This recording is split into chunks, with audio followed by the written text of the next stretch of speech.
You know what it is. That's right. It's time to talk money with your money nerd and financial coach. Now, tighten those purse strings and open those ears. It's the Money Talk with Tiff podcast. Hey everyone, I'm so excited because I have Anthony Delauney on the line, and Anthony's here to talk to us about a demographic, ages 4 through 8, and kid stories. So hey Anthony, how are you? I'm doing great. Thank you. Yeah, so thank you so much for the work that you do trying to teach financial literacy to kids, because I know it's rough. However, I think you found the hidden formula. So what made you decide to write kids' books around financial literacy?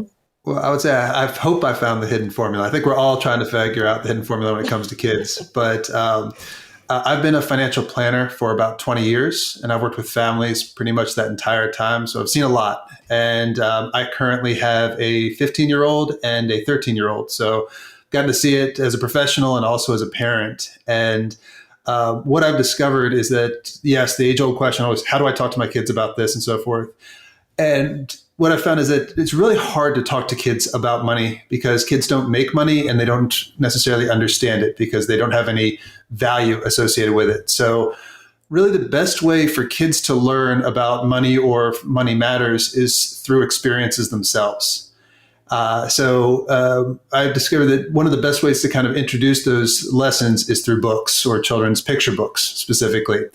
If we kind of think back to when we were growing up, we learned a lot of our kind of things that we keep in the back of our mind from stories that we remember, Dr. Seuss books or whatever it might be that just really stuck.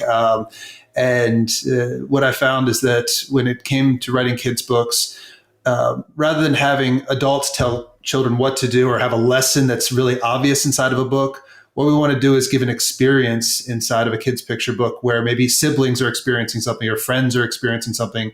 And as a child reads it, they can kind of empathize and think about, how would I react in that situation? And then all we have to do is just tie money into or tie a financial lesson into that experience that the kids are seeing. So long answer to your short question. No, but it's perfect because I know as a parent, I tell my kids what to do. I try to tell them what to do. And I try to explain different money principles and things like that. And like you said, sometimes they just don't get it. However, they love picture books and reading picture books. So I love that you figured out that, okay, if we center these stories around learning something from a friend or, someone peer level, then we can get this across a little better.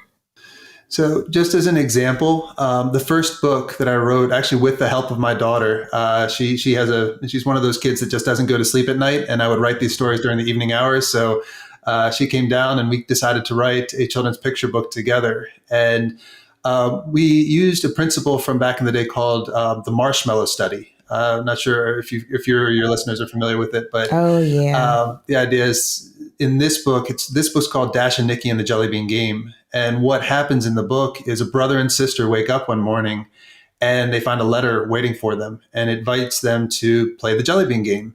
And they come downstairs and there's a giant jar of jelly beans sitting in the center of the table. And there's 2 plates and a note.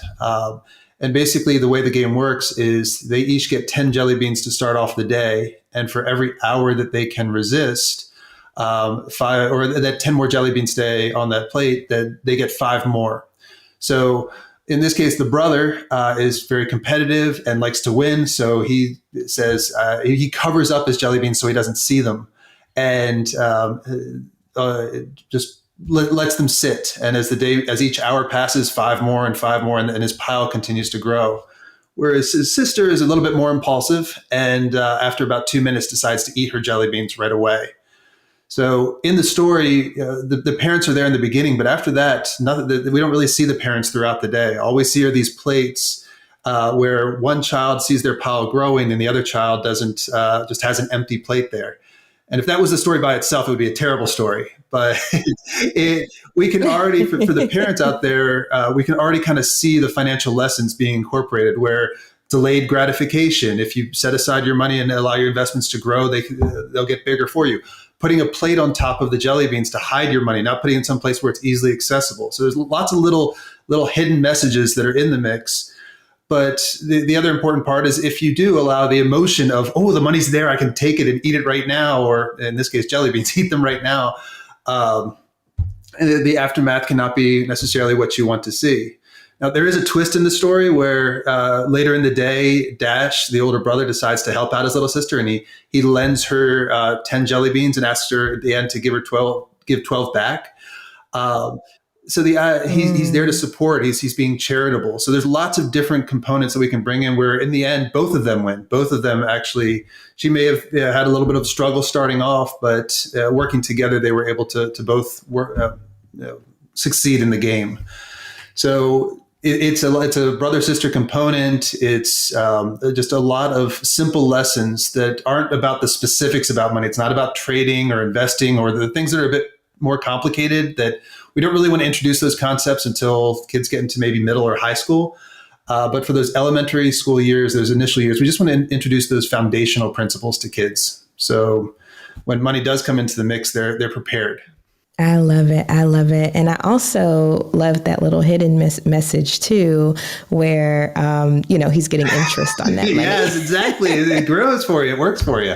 Right. He's like, I'll lend you 10, but you got to give me back 12. So yes. And yes, there's a charitable component, but it is kind of, some skin in the game, I guess you could say. It's saying that you know, if I give this to you, you need to make sure that you don't just eat these too, because you're going to need to pay back in some component. So yeah, it's been a fun process, and I can tell you that for the children that have read the book, there's a page on it where you see kind of as the day's passing how the two plates look.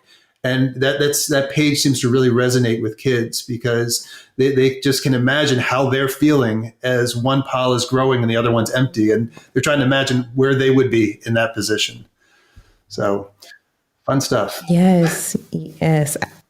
It sounds like it's very fascinating how you're describing these books, because I'm like, so much thought has gone into putting together the lessons, putting together the examples, who's the characters. Like, it is very interesting. Well, and the odd thing about money is that a lot of kind of the ways we approach life in general can also apply to money. So if we kind of build those foundational principles, just like when you grow up, your parents teach you to brush your teeth, to eat properly, to take care of yourself. The finance world is kind of the same, where if we can build those kind of repetitive patterns really early in the game, it's just much, much easier later in life. Absolutely. And, that delayed gratification you mentioned earlier is key. Like, I tell people all the time, I feel like that's one of the biggest things that has helped me on my financial journey. Well, I will share with you also that as a financial planner, one of the questions or issues that I've seen over 2 decades of helping families for adults is that the biggest thing that prevents them from actually achieving financial success is fear of judgment. They fear that they come in and say, one of the things I often hear is, please don't judge me for this decision I made. And sometimes they're scared to ask people for help because we don't always know the answer when we get started. And that fear is something that doesn't start as soon as you become an adult. That fear is something that can start when you're a kid. So I think that an important thing, my 5th book actually goes into that specific topic of fear of judgment, where when it comes to parents and kids, one, we want to teach the kids lessons, but we also want to be mindful of how we react to kids when they succeed and also when they fail. So the 5th book is called Akash and Mila and the Big Jump. And once again, it doesn't mention money at all in this book, but it talks about how two friends are trying out their first gymnastics class. And they're all excited going in. They're ready to go, ready to try out new things. And one of them they go into a class together, and one of them jumps off of a springboard and lands on his face. And is completely embarrassed. And it's something that every parent, every child can relate to. They know that feeling of I don't want to do it again. I made a big mistake. I don't want anybody to look at me. I'm not going to talk about it. I just want to leave. But the reality is that if we can take that moment and try to teach kids that, hey, it's okay. We all make mistakes. We all are starting at different points in life. We don't want to judge. We don't have to compare ourselves to where everybody else is, because comparison is the thief of joy. If kids can get over that and can build that self-confidence from the beginning, know it's okay to try and to fail. And then, of course, if friends and siblings can be mindful of that, so that when a friend does fail, instead of making fun of them or ridiculing them, they can try to bring them up and say, hey, you know what? Try again. You can do it. It's those little moments that, once again, doesn't have to do with finance now, but when they get into making financial decisions, they're a bit more confident in themselves. They're okay to try things, take risks with investments and things like that.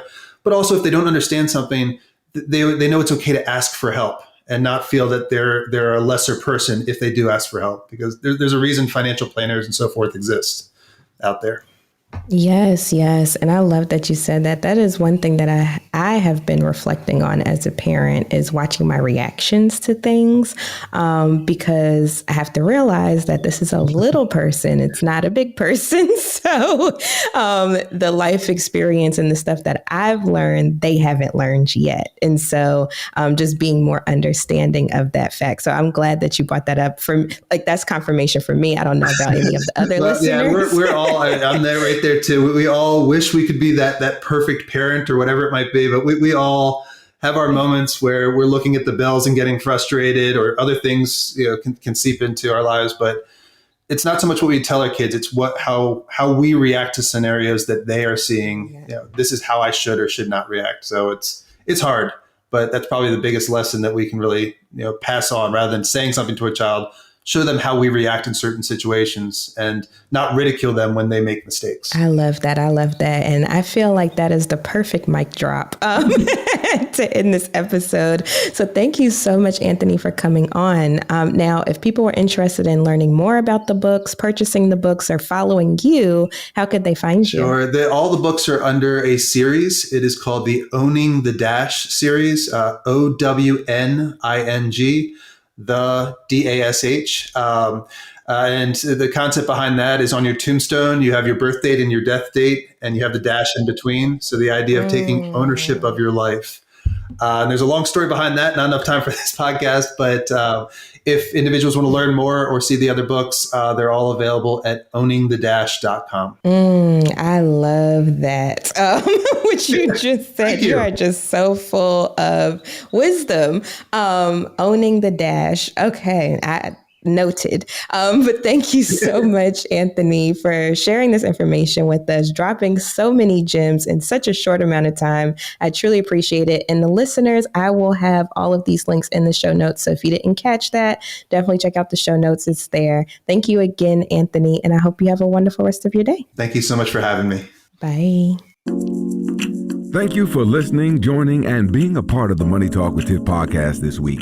You can check Tiff out every Thursday for a new Money Talk podcast. But if you just can't wait until next week, you can listen to previous podcast episodes at moneytalkwitht.com, or follow Tiff on all social media platforms at Money Talk with T. Until next time, spend wise by spending less than you make.